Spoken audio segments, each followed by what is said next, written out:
Hi guys, welcome to How to Solutions YouTube channel. In today's video, I am going to show you how you can archive reels on Instagram. Before getting into this video, subscribe to our YouTube channel and click on the bell icon. The first step you need to do is to open Instagram. Once you open Instagram, you simply need to click on your profile picture in the right bottom corner, and then you need to click on Reels and select any of the reels, and then you need to click on three dots, and here you find the option of remove from profile grid. First you need to click on that. Once you click on that, then you need to click on save to camera roll.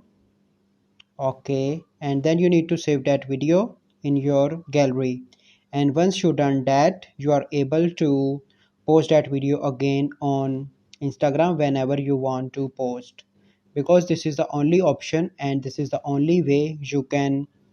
And then you simply need to go into the reel section and delete that reel. For example, this reel, click on three dots, and then you need to delete that reel. Once you delete that reel, you have this reel in your gallery and you can upload whenever you want. So this is the only method by which you archive reels on Instagram. I hope you find this video helpful. If you find this video helpful, must like this video, subscribe to our YouTube channel for future videos. We'll see you in the next video. Thank you, have a good day.